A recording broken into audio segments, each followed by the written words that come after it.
다 같이 기도하심으로 2021년 5월 23일 주일 예배를 시작하겠습니다.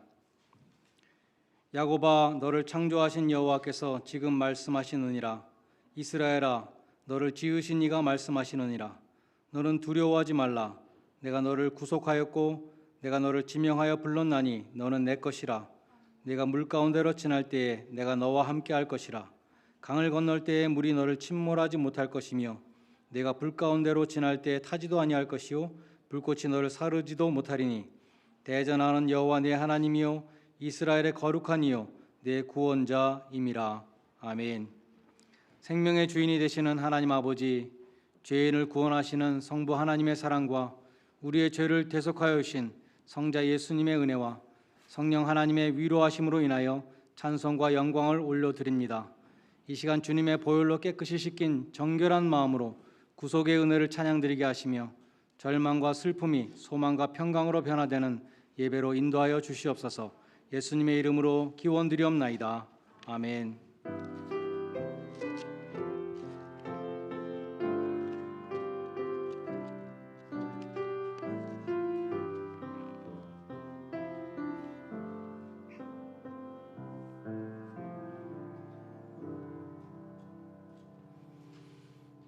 다 함께 일어나셔서 29장 찬송을 함께 부르시겠습니다.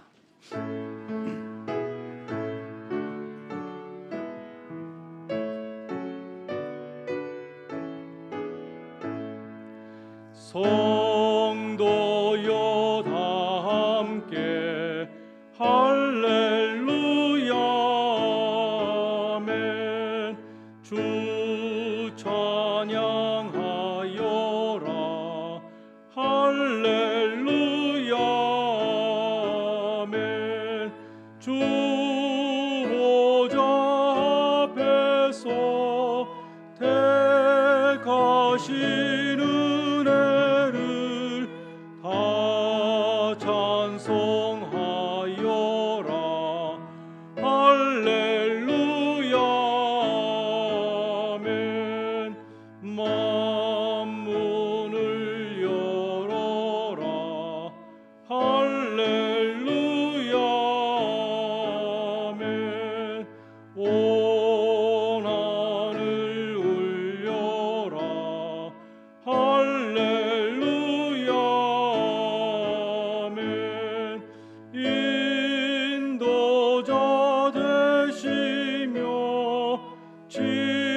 친구가 되신 주 그 사랑 끝없다 할렐루야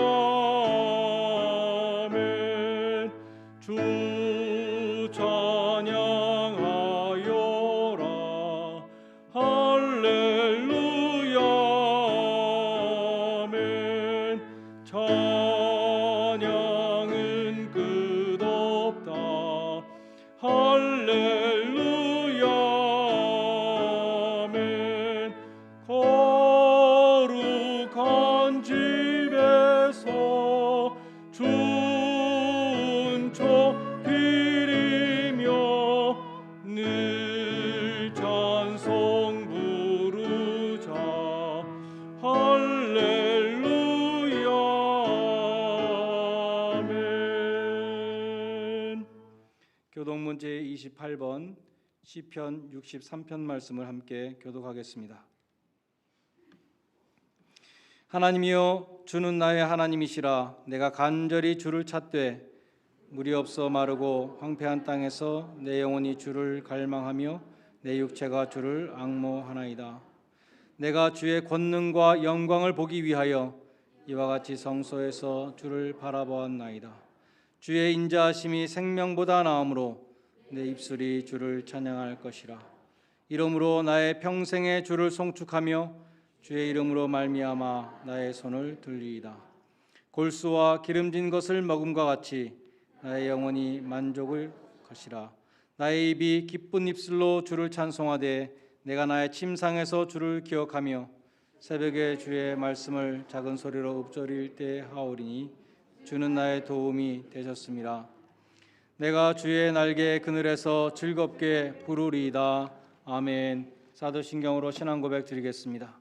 전능하사 천지를 만드신 하나님 아버지를 내가 믿사오며 그 외아들 우리 주 예수 그리스도를 믿사오니 이는 성령으로 잉태하사 동정녀 마리아에게 나시고 본디오 빌라도에게 고난을 받으사 십자가에 못 박혀 죽으시고 장사한 지 사흘 만에 죽은 자 가운데서 다시 살아나시며 하늘에 오르사 전능하신 하나님 우편 앉아 계시다가 재료로서 산자와 죽은 자를 심판하러 오시리라. 성령을 믿사오며 거룩한 공회와 성도가 서리고타는 것과 죄를 사하시는 것과 몸이 다시 사는 것과 영원히 사는 것을 믿사옵나이다. 아멘. 자리에 앉으셔서 321장 찬송을 함께 부르시겠습니다.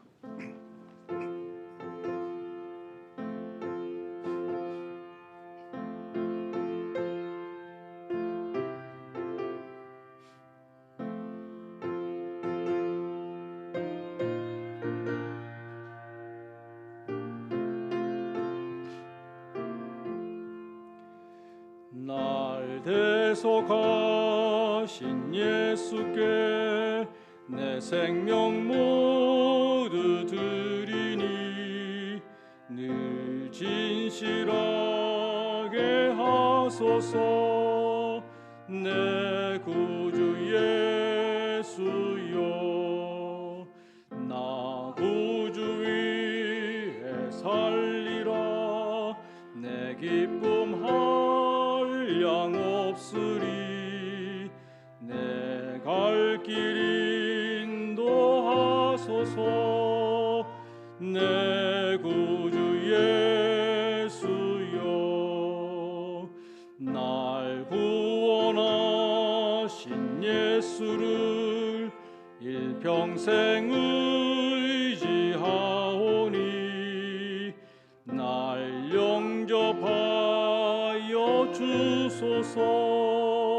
내 구주 예수여, 나 구주 위에 살리라. 내 기쁨 한량 없으리.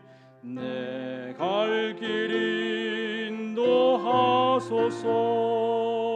내 구주 예수여, 주 십자가에 달리사 날 자유하게 했으니 내 몸과 마음을 주 위해 다스게 하소서. 나 구주 위에 살리라. 내 기쁨 한량 없으리. 내 갈 길 인도하소서. 내 구주 예수여.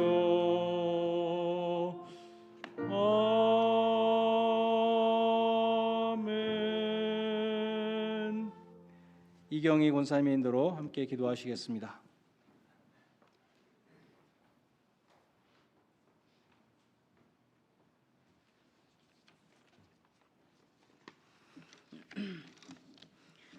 다 함께 기도드리겠습니다. 사랑과 공의의 하나님 아버지, 주의를 허락하셔서 저희로 하나님 아버지께 찬양과 경배드릴 수 있음을 감사드립니다. 가정의 달에 다시 온 가족이 아이들도 함께 대면 예배를 드릴 수 있게 교회가 오픈된 것임에도 감사를 드립니다. 이 팬데믹 기간을 통해 저희로 모여 함께 기도 드리는 이 교회가 얼마나 우리 생활에서 귀한 시간임을 알게 하심에도 감사드립니다. 저희의 작은 기도 소리에도 응답하시는 하나님 아버지, 또한 소리내지 않은 기도 또한 이루시는 감사하신 아버지, 항상 저의 기도가 중심을 보시는 아버지의 마음에 맞게 하여 주셔서 저희의 모든 기도가 응답되어 하나님 나라가 확장되어 갈 때 홀로 영광 받으옵소서. 이제 몇몇 가정이 떠나게 되어 섭섭하지만 각자의 자리에서 한 아버지께 기도하는 시간에 서로 만나게 하옵소서. 저의 만남이 축복이었고 늘 지켜주시옵소서. 이 예배를 위해 수고하는 모든 손길들을 기억하시고 축복하여 주시옵소서. 이제 말씀을 전하시는 주원열 목사님께 성령의 기름을 듬뿍 부어 주셔서 말씀 속에서 성유가 흘러 넘치게 하옵소서. 각 가정의 슬픔과 기쁨이 오갈 때도 아버지께서 늘 함께 하심으로 우리를 위로하시고 함께 기뻐하심을 믿음으로 이 한 주간도 굳건히 살아가게 하옵소서. 이 모든 말씀 우리 주 예수님의 이름으로 기도하였습니다. 아멘.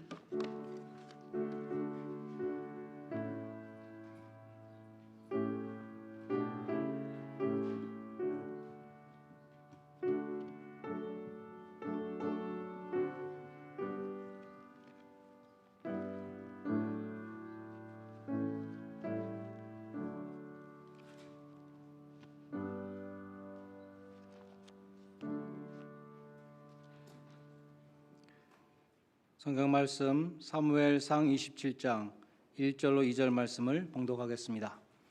사무엘상 27장 1절로 2절 말씀입니다. 다윗이 그 마음에 생각하기를 내가 후일에는 사울의 손에 붙잡히리니 블레셋 사람들의 땅으로 피하여 들어가는 것이 좋으리로다. 사울이 이스라엘 온 영토 내에서 다시 나를 찾다가 단념하리니 내가 그의 손에서 벗어나리라 하고 다윗이 일어나 함께 있는 사람 600명과 더불어 가드 왕 마옥의 아들 아기스에게로 건너가니라. 아멘.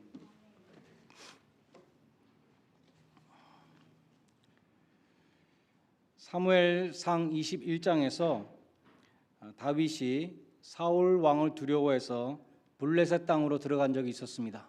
가드라는 도시로 갔는데 그 가드의 왕이 아기스라는 사람이었습니다. 근데 이 가드는 골리앗의 고향이었기 때문에 가드 사람들이 골리앗을 죽인 다윗을 금방 알아봤습니다. 그래서 다윗은 살기 위해서 아기스 왕 앞에서 미친 척을 했죠.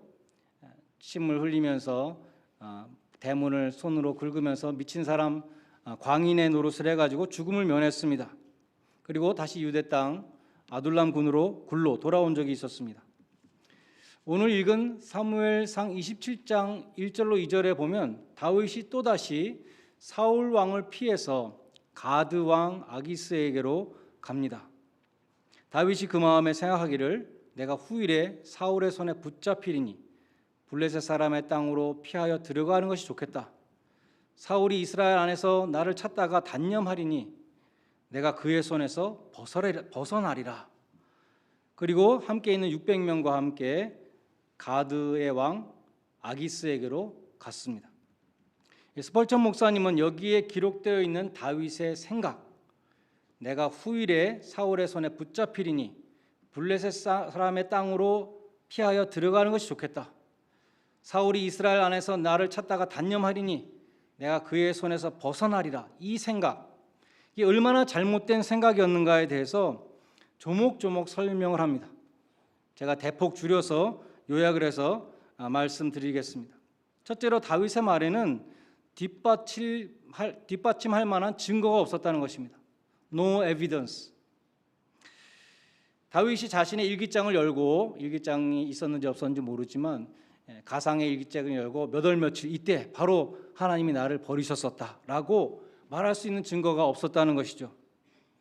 어려서 아버지의 양을 칠 때로부터 시작해서 그때 사자의 발톱과 곰의 발톱에서 구해주시고 블레셋 사람 골리앗을 물리치고 자기를 죽이려는 사울의 왕의 추격으로부터 벗어난 이 모든 일생을 돌아볼 때 하나님이 마음을 바꾸셔서 당신의 기름 부음 받은 다윗을 잔인한 적의 손에 넘긴 적이 한 번도 없었던 것이죠. 우리는 증거 없이는 아무 사람도 정죄하지 않습니다. 하물며 하나님을 아무런 증거 없이 버리실 것이다 라고 판단하면 안 되는 것입니다. 둘째로 다윗이 속으로 한 이 생각은 증거가 없을 뿐만 아니라 증거에 반하는 contrary to the evidence, 증거에 반하는 것이었습니다. 다윗이 왜 하나님이 자기를 버릴 거라고 생각했을까? 그 이유를 우리는 참 알 수 없습니다. 다윗은 전에 증거에 입각해서 이렇게 말했었습니다. 여호와께서 나를 사자의 발톱과 곰의 발톱에서 건져내셨은즉 이 할례받지 아니한 블레셋 사람 골리앗의 손에서도 나를 건져내실 것입니다. 증거에 근거한 결론을 말했죠. 지금은 왜 그처럼 생각하지 못하는가? 당신의 종이 골리앗을 죽였고 미친 왕 사울 왕이 던지는 창으로부터도 내가 피했는데 이제 나의 머리를 찾는 사울의 손에서도 당연히 벗어날 것입니다. 이렇게 말해야지 증거에 입각한 결론이 되는 것이죠. 다윗이 과거에 그 모든 사랑과 자비를 받고도 하나님이 마침내 나를 망하게 하실 것이다, 이렇게 말하는 것은 증거의 정면으로 반하는 잘못된 결론을 내리는 것이었습니다.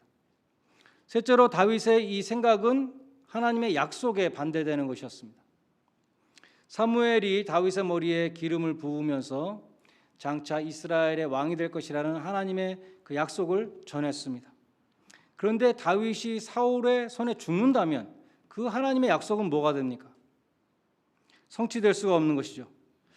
그러므로 자신이 대적의 손에 붙잡힐 것이라는 다윗의 생각은 하나님의 약속에 반하는 것이었습니다.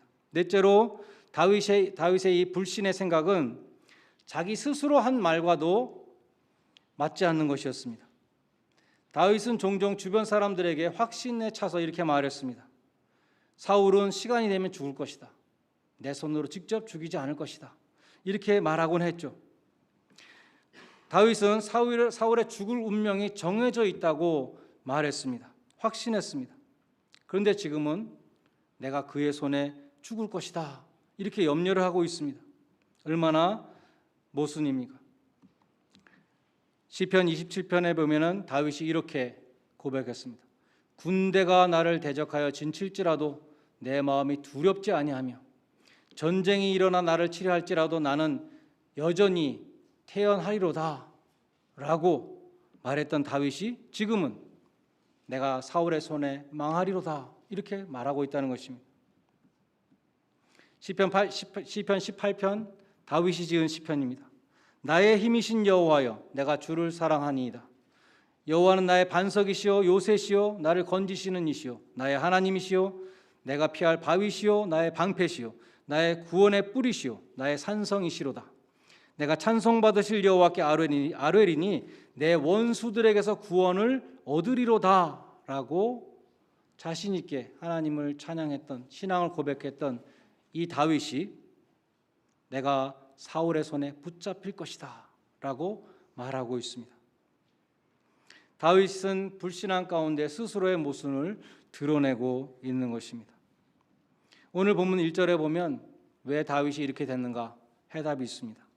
다윗이 그 마음에 생각하기를, 인간적인 생각을 했던 것이죠. 다윗은 국경을 넘어서 적진에 들어가는 이 중대한 결정을 하기 전에 하나님 앞에 기도하지 않았습니다. 하나님의 뜻을 구하는 기도를 하지 않았습니다. 사울 왕에게 쫓겨서 굴로 도망다니고 광야로 도망다니면서 너무 지쳐서 이제 정말 사울이 없는 곳이라면 어디라도 가겠다, 적진이라도 가겠다, 이렇게 독자적으로 결정을 한 것입니다. 예전에 아기스 왕 앞에서 미친 척 해가지고 목숨을 건졌던 다윗이 이제는 아기스 왕에게 가서 충신인 척 하면서 생존하게 되는 것입니다. 예수님은 빌라도의 죄보다 빌라도에게 예수님을 넘긴 사람들의 죄가 더 크다, 이렇게 말씀하셨습니다. 빌라도는 예수님에게서 죽일 죄를 찾지 못했습니다. 하나님의 아들이라고, 자칭 하나님의 아들이라고 주장한다고 그러는데 그것이 무슨 죽일 죄냐, 이렇게 나왔죠. 나는 죽일 죄를 찾지 못하겠다. 그러자 당시 대제사장들과 종교 지도자들은 예수님을 정치범으로 몰고 갔습니다. 곧 요한복음 19장 12절에 보면 빌라도가 예수를 계속 놓으려 할 때에 유대인들이 소리질러 가로되 이렇게 말했습니다. 이 사람을 놓으면 당신은 가이사의 충신이 아닙니다. 무릇 자기를 왕이라 하는 자는 가이사를 반역하는 것입니다. 이렇게 말했던 것입니다. 빌라도는 가이사, 로마의 황제죠. 로마 황제의 명을 받고 총독으로 파송된 사람이었습니다. 유대인의 왕이라고 자칭하고 지금 반란을 일으킨다고 하는 이 정치적인 반역자를 놓아준다면 당신은 가이사의 충신이 아닙니다. 로마 총독으로서 행동을 똑바로 하십시오. 이렇게 압박하는 것입니다. 그들은 예수를 죽이기 위해서 수단 방법을 가리지 않았습니다. 그리고 이스라엘의 대제사장들로서 도저히 할 수 없는 말을 했는데 이런 말을 했습니다. 가이사 외에는 우리에게 왕이 없나이다. 가이사만 우리의 왕입니다. 빌라도는 아마 자기의 귀를 의심했을 것입니다. 그들이 언제부터 그렇게 가이사의 충신이 되었는가? 평소에 가이사를 미워하고 하나님만 우리 왕이라고, 여호와 하나님만 우리 왕이라고 주장을 했던 그들이 예수를 죽이려는 그 목적을 달성하기 위해서 가이사가 우리 왕이라고 선언했습니다. 가이사 외에는 우리에게 왕이 없다고 선언한 그들이야말로 신성모독죄를 지었다고 볼 수 있습니다. 그래서 예수님은 빌라도에게 예수님을 넘긴 그 종교 지도자들의 죄가 더 크다고 말씀하신 것입니다. 다윗은 하나님을 왕으로 섬기는 사람이었죠. 다윗의 시편에 보면 나의 왕이신 여호와여. 그런데 지금 자신이 섬기는 왕을 바꿨습니다. 블레셋 왕의 충신으로 변신했습니다. 지금까지 다윗은 하나님의 때를 기다리며 하나님만 바라보며 고난의 과정을 잘 견뎌왔습니다. 그러나 다윗에게 더 이상 버틸 수 없는 한계가 온 것이죠. 다윗은 하나님과 상의하는 대신에 자신의 마음과 상의했습니다. 그리고 자신의 마음이 시키는 대로 결정했습니다. 그 결과는 어떻게 되었는가?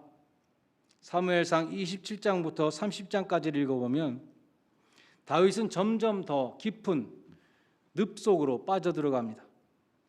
처음에는 일이 아주 잘 풀렸습니다. 27장 4절에 보면 다윗이 가드에 도망한 것을 어떤 사람이 사울에게 전하매 사울이 다시는 그를 수색하지 아니하니라. 블레셋으로 피했던 1차 목표가 달성된 것이죠. 사울이 이제 더 이상 쫓아오지 않았습니다. 다윗은 이제 사울 왕에 대해 더 이상 걱정할 필요가 없어졌습니다. 뿐만 아니라 다윗은 아기스 왕에게 충신인 척하면서 아기스의 마음을 얻었습니다. 27장 5절에 보면 바라건대 내가 당신께 은혜를 입었다면 지방 성읍 가운데 한 곳을 내게 주셔서 내가 살게 하소서. 당신의 종이 어찌 당신과 함께 왕도에 살리이까? 얼마나 외교적인 수사입니까? 종이 어떻게 왕과 함께 왕도에 살겠습니까? 시골에 조그만 성읍을 하나 주셔서 살게 해 주십시오 라고 청원했습니다. 다윗의 진짜 속셈은 그것이 아니었죠. 아기스 왕과 신하들의 그 감시망으로부터 피하고자 하는 속셈이었습니다. 그러나 아기스 왕은 다윗에게 시글랏이라는 그 성읍을 줘서 살게 합니다. 다윗은 이제 블레셋 땅에서 자신의 거점도 확보했습니다. 다윗은 아기스 왕의 신뢰를 얻기 위해서 내가 동족 이스라엘을 치고 왔습니다라고 막 거짓말을 합니다. 사실은 그술 사람, 기르스 사람, 아말렉 사람 등등 이스라엘의 대적들을 치고 돌아왔습니다. 다윗은 그런 거짓말이 탄로나지 않도록 자기가 친 땅의 모든 남녀노소를 다 죽였습니다. 증거인멸이 아니라 증인인멸이겠죠. 다 죽여서 아무도 모르겠습니다. 다윗은 그처럼 아기스 왕의 환심을 사고 블레셋 땅에 생존하기 위해서 거짓말과 잔혹한 살인을 서슴지 않았습니다. 세상적인 기준에서 보면 다윗은 여기까지 아주 승승장구했다고 말할 수 있습니다. 이스라엘의 대적으로부터 양과 소와 나귀와 낙타와 의복을 빼앗았고 아기스 왕에게 계속 신뢰를 얻었기 때문입니다. 27장 12절에 보면 아기스 왕은 다윗이 내 동족 이스라엘 치고 왔습니다. 그 말을 진짜로 믿었어요. 그래서 이제 이스라엘하고 원수가 됐으니까 나한테 충신이 되겠구나. 그렇게 믿었다고 기록되어 있습니다. 28장에 이르면 드디어 다윗에게 어려움이 닥치는데 블레셋이 이스라엘과 전쟁을 하게 됩니다. 다윗은 딜레마에 빠졌습니다. 전쟁터에 나가서 블레셋 편에 서서 지금 이스라엘하고 싸운다는 것이 이스라엘의 왕이 될 사람으로서 할 수 있는 일이 아니죠. 더구나 그 전투에서 사울 왕과 요나단이 죽는데 이제 요나단하고 싸워야 되는 상황이 또 되는 것이죠. 그렇다고 전쟁에 나가지 않으면 아기스 왕에게 지금까지 가짜로 충성했던 그 모든 것이 탄로가 나게 될 것입니다. 그런데 아기스 왕은 다윗에게 전쟁에 함께 나가자고 말합니다. 다윗은 본심이 어쨌든 간에 일단 당연합니다. 여부가 있겠습니까? 제가 당연히 할 일이죠 라고 대답을 합니다. 흡족한 아기스 왕이 내가 너를 영원히 내 머리를 지키는 자를 삼으리라, 가장 근접거리에서 경호대장을 삼겠다고 그렇게 다윗을 아주 신뢰했던 것이죠.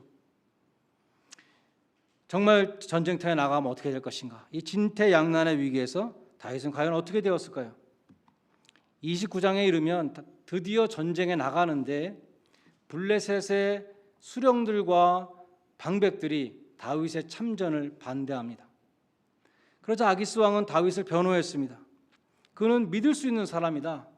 나와 함께 여러 해를 지내보았는데 나는 그의 허물을 보지 못했다 말합니다. 그러자 블레셋 장군들이 들고 일어났습니다. 다윗은 전에 골리앗을 죽인 사람입니다. 피는 물보다 진하다 그랬는데 전쟁터에서 갑자기 우리를 배신하고 이스라엘 편에 가면 어떻게 하겠습니까? 골리앗의 머리를 베어서 사울 왕에게 바쳤던 사람인데 우리의 머리를 베서 사울 왕에게 들고 가서 다시 사울 왕과 화친하지 않는다고 어떻게 장담할 수 있습니까? 아기스 왕은 장군들의 의견을 받아들여서 다윗에게 그러면 시글랏으로 돌아가라고 말했습니다. 다윗이 얼마나 10년 감수했겠죠. 살았다. 그렇게 쾌재를 불렀을 것입니다. 그러나 겉으로는 아주 섭섭한 척했습니다. 제가 잘못한 일이 무엇이 있습니까? 제가 지금까지 당신과 함께 거하면서 무슨 의심스러운 일을 했기에 내 주 왕의 원수들과 싸우지 못하게 하십니까?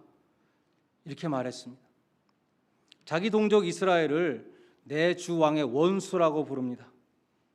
다윗은 그처럼 억울한 척하면서 그렇게 립 서비스를 잔뜩 하고 속으로는 쾌재를 부르면서 시글락으로 돌아왔습니다. 그런데 어떤 일이 일어났는가? 30장에 보면 다윗이 없는 사이에 아말렉 사람들이 시글락을 쳐들어와서 불사르고 남녀노소를 다 포로로 사로잡아 갔습니다. 성읍이 불타고 처자식이 다 없어진 것을 보고 다윗과 그의 부하들은 더 이상 기력이 없을 때까지 목 놓아 울었다 기록되어 있습니다. 이런 상황에서 누군가를 블레임해야 되겠죠. 이스라엘 백성들이 출애굽한 다음에 어려움이 닥칠 때마다 모세를 블레임했죠. 너 때문에 우리가 이렇게 되었다. 여기서 똑같이 다윗의 부하들은 다윗을 블레임합니다. 다윗을 돌로 치려고 했습니다. 다윗은 이제 이스라엘 땅에서 사울의 손에 죽는 것이 아니라 블레셋 땅에서 자신을 따르던 부하들의 손에 죽게 된 것입니다. 30장 6절에 보면 다윗이 크게 다급했다라고 기록되어 있습니다. 위기는 기회라는 말이 있죠. 다윗은 이 절체절명의 위기를 통해서 하나님을 다시 찾게 되었습니다. 백성들이 자녀들 때문에 마음이 슬퍼서 다윗을 돌로 치고자 하니 다윗이 크게 다급했으나 그의 하나님 여호와를 힘입고 용기를 얻었더라. 다윗은 재난을 통해서 신앙을 회복했습니다. 그래서 성경은 항상 고난이 유익이라고 말씀합니다. 시글락의 이 재앙으로 인해서 다윗의 마음은 다시 하나님을 향하고 하나님의 뜻을 찾게 되었습니다. 그래서 제사장 아비아달에게 에봇을 갖고 오라. 제사장이 오시죠. 에봇의 흉패 안에 있는 두림과 우림과 둠밈으로 하나님의 뜻을 묻습니다. 아말렉 군대를 따라잡을 수 있겠습니까? 하나님이 가라 그러죠. 다윗의 군대는 이미 많이 지쳐 있어서 얼마 가지 못하고 200명이 나고였습니다. 다윗은 그들을 부솔 시내에 머물게 하고 계속 쫓아가는데 들에서 다 죽어가는 애굽 사람 하나를 발견하게 되었습니다. 그에게 먹을 것을 주고 살려주었죠. 그리고 묻습니다. 너는 누구냐? 그러니까 자기는 아말렉 사람의 종이었는데 자기가 이렇게 병드니까 버림을 당했다고 말합니다. 그러면서 이 애굽 사람이 다윗의 군대를 인도해서 아말렉 군대가 있는 곳으로 데려다 주었습니다. 다윗은 아말렉을 습격하고 처자식과 빼앗겼던 재산을 모두 도로 찾아왔습니다. 다윗은 지금까지 하나님이 없는 사람처럼 살았습니다. 자기 생각대로 결정하고 행동했습니다. 그러나 자기 꾀에 자기가 넘어갔죠. 처음에는 잘 풀린 듯 했는데 꼼수를 부리면 부릴수록 점점 더 깊은 늪으로 빠져들어갔습니다. 급기야 처자식과 재산을 모두 잃어버리는 재앙을 만나게 됩니다. 그때 하나님을 다시 찾았습니다. 하나님이 왕으로 택한 이 다윗을 버리지 않으셨고 그에게 힘과 용기를 주셨고 도움을 주시고 회복을 허락하여 주셨습니다. 여러분에게는 그러한 경험이 없으십니까? 내가 잔꾀를 부리며 돌이킬 수 없는 늪에 빠졌던 그러한 경험이 없으십니까? 근데 하나님께 회개하고 돌아올 때 하나님이 다시 회복시켜 주시고 피할 길을 주셔서 그러한 경험을 우리도 하였습니다. 시편 23편은 인간을 양에 비유합니다. 그리고 하나님을 목자에 비유합니다. 시편 23편은 다윗이 지었죠. 목동이었던 자기의 경험해 보니까 정말 하나님은 목자이시고 우리는 양이구나 깨달았다는 것이죠. 다윗은 목자 대신 하나님께서 자기 이름을 위하여 그 양들을 의의 길로 인도하신다. 의의 길로 인도하시는 이유가 자기 이름을 위하여 하나님의 명예 때문에 하나님의 백성들을 실족지 않게 하신다고 말했습니다. 목자의 지팡이는 끝이 둥글게 굽어 있습니다. 그래서 양이 다른 길로 빠지면은 탈선을 하면 그 끝이 둥근 막대기로 목을 잡아채든지 다리를 걸러 넘어뜨리든지 그래서 다시 의의 길로 바른 길로 돌아오게 한다는 것입니다. 하나님은 그 사랑하시는 양이 잘못된 길로 가려고 할 때는 목을 꺾기도 하시고 다리를 쳐서 넘어뜨리시기도 합니다. 그러므로 우리는 하나님이 막으실 때에도 감사해야 합니다. 그 길은 주님이 뜻하신 길이 아니었기 때문에 막으신 것으로 믿고 감사해야 합니다. 하나님이 우리를 낮추실 때에 우리의 목을 꺾으실 때에도 감사해야 합니다. 하나님은 교만한 자를 물리치시고 겸손한 자에게 은혜를 주시기 때문입니다. 사무엘하 2장에 가면 다윗은 이 블레셋 땅 시글락에서 하나님 앞에 여쭙니다. 이제는 어디로 가면 좋겠습니까? 내가 유다의 한 성읍으로 가면 좋겠습니까? 하나님이 이르시되 올라가라. 다윗이 이르되 그러면 어디로 가면 좋겠습니까? 헤브론으로 가라. 다윗은 기도 가운데 응답을 받고 헤브론 땅으로 가서 유다의 왕이 되었습니다. 여러분도 하나님이 인도하시는 의의 길로 가고 있음을 감사하시기 바랍니다. 그 길이 아무리 험하고 고생스러운 길이라 할지라도 편한 길이 아니라 할지라도 하나님이 사망의 음침한 골짜기에서도 동행하시고 보호하시기 때문에 우리는 그 은혜를 감사해야 합니다. 절대로 우리를 포기하지 아니하시고 놓지 아니하시는 그 사랑, 끊을 수 없는 그 사랑에 대해서 감사가 넘쳐서 다윗과 같이 내 잔이 넘치나이다 고백드릴 수 있는 그런 복된 성도들이 되시기를 주님의 이름으로 간절히 축원드립니다. 기도하시겠습니다. 하나님 아버지, 너는 마음을 다하여 여호와를 의뢰하고 내 명철을 의지하지 말라고 말씀하셨지만 저희는 하나님 앞에 기도하고 묻기보다는 내 생각과 내 유익을 따라 움직이다가 낭패를 보고 늪에 빠졌던 그런 어리석음을 범하였습니다. 그럼에도 주님께서 우리를 의의 길로 인도하셨음을 고백드리며 감사드립니다. 죄악된 세상 가운데 우리가 머물지 않게 하시고 하나님이 주신 거룩한 땅에 거하게 하시며 하나님 말씀에 순종함으로 복을 받는 주의 자녀들이 되게 하여 주시옵소서. 예수님의 이름으로 기도드리옵나이다. 아멘. 찬송가 313장 부르시면서 헌금한 순서를 갖겠습니다.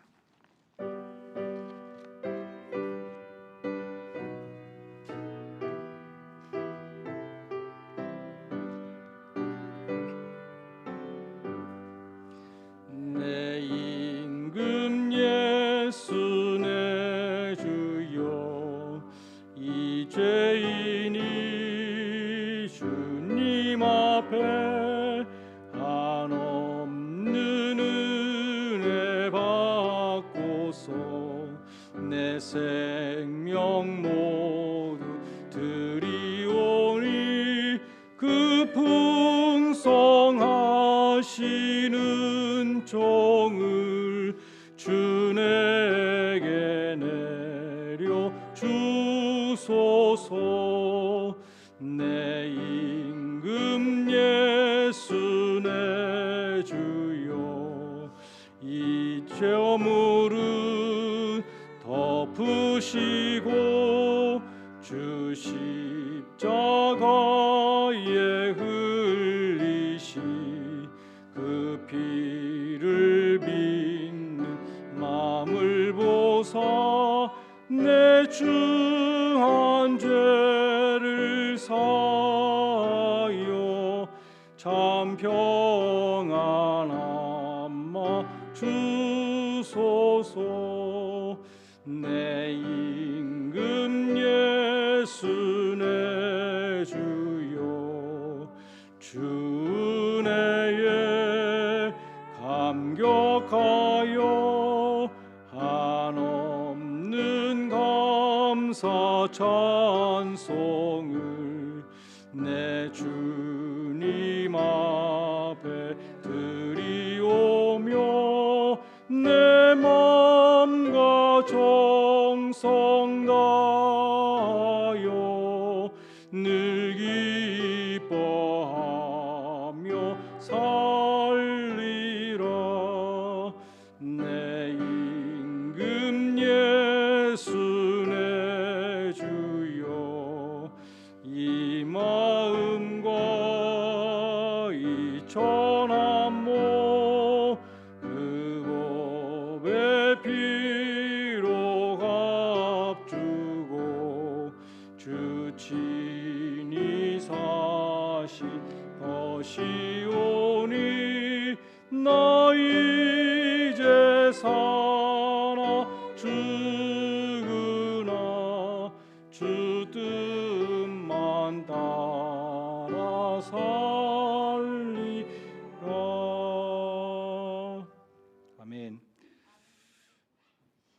오늘 천장 예배에 나오신 모든 분들 환영합니다. 혹시 덥지 않으신가요? 저만 더운 것 같습니다. 예. 오늘 팬데믹 이후에 처음 예배 나오신 우리 박정원 집사님도 환영드리고, 예. 우리 닥터 박정훈 교우님도 환영드립니다. 예, 감사합니다. 예. 건강한 모습으로 다시 뵙게 돼서 너무 감사합니다.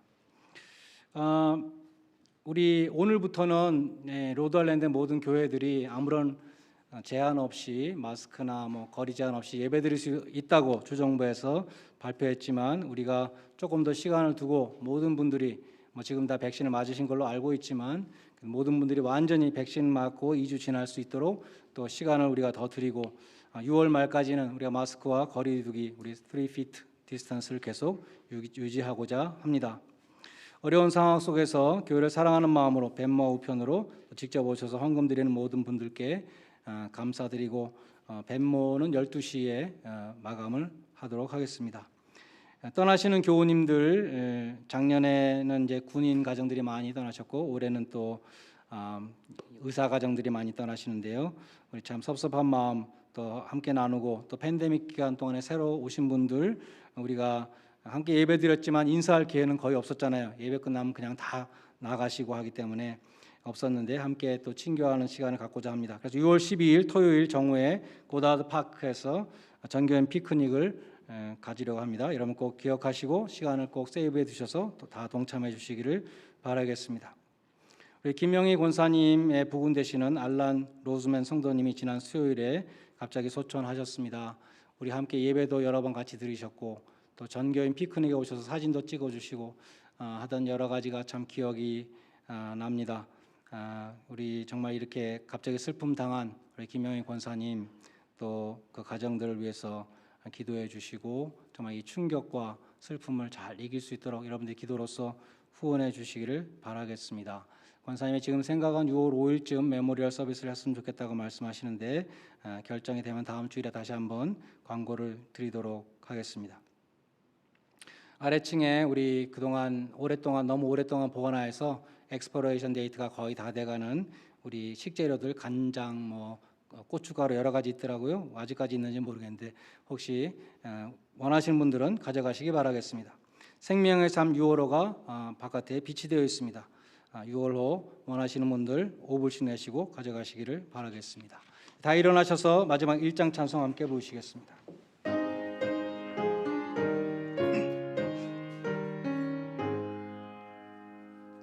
만복의 근원 하나님 온 백성 찬송 드리고 저 천사여 찬송하세 찬송 성부 성자 성령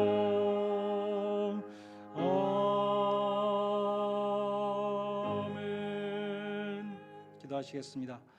하나님 아버지, 세상 사람들은 영원히 죽지 아니할 것처럼 혹은 죽음이 모든 것의 끝인 것처럼 생각하며 살아가고 있습니다. 그러나 우리는 보이는 것은 잠깐이요 보이지 않는 것은 영원하다는 말씀을 기억합니다. 지난 주간에 갑작스럽게 우리 알란 로즈맨 성도님과 사별하신 우리 김영희 권사님과 유족들을 주님께서 친히 위로하여 주시고 부활의 생명과 소망 가운데 큰 슬픔과 충격을 이길 수 있는 힘과 용기를 더하여 주시옵소서. 로즈만 성도님의 영혼을 받아주시고 천국의 안식으로 인도하여 주시옵소서. 또한 김영희 권사님의 마음과 생각을 평강으로 지켜주시고 모든 일들을 지혜롭게 처리할 수 있도록 도와주시옵소서. 모든 사람을 공평하게 빠짐없이 모두 부르시는 주님, 죽음은 저희 가까이에 있습니다.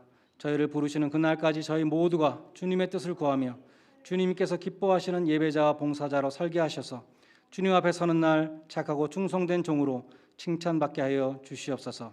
주님, 저희 교회 시니어 교우님들의 건강을 지켜주시고 마음에 늘 기쁨과 은혜가 충만케 하여 주시옵소서. 교우님들의 직장과 사업처를 능력의 오른팔로 안보하여 주시고 교우님들의 가정들마다 은혜와 평강으로 충만케 하여 주시옵소서. 청년들의 학업과 진로를 친히 인도하여 주시고 저희 자녀들이 주님의 교훈으로 양육받아서 어두운 세상에 빛이 되게 하여 주시옵소서. 감사하신 주님, 효과적인 백신을 허락하여 주셔서 이제 교회들이 아무런 제약 없이 현장 예배로 모일 수 있게 하심을 감사드립니다. 흩어진 모든 지체들을 불러주셔서 온전한 몸을 이루게 하여 주시고 저희 한 사람 한 사람이 주님의 교회에 꼭 필요한 지체들이 되게 하여 주시옵소서. 사랑의 주님, 오늘도 예배 드릴 때 빈손으로 나오지 아니하고 정성으로 준비한 예물을 바칩니다. 이 물질에 담겨있는 믿음과 헌신을 통해서 영광 받아주시고 이 물질에 축사해 주셔서 주님의 영광과 교회의 부흥을 위하여 사용되게 하여 주시옵소서. 이제는 십자가의 죽으심으로 하늘문을 여신 주 예수 그리스도의 은혜와 사망의 음침한 골짜기에서도 선한 목자가 되시는 하나님 아버지의 무한하신 사랑하심과 의의 길로 인도하시는 성령의 교통하심이 믿음과 순종의 복된 길 가기를 소원하는 주의 모든 백성들 위해 이제로부터 영원까지 함께 있을지어다. 아멘.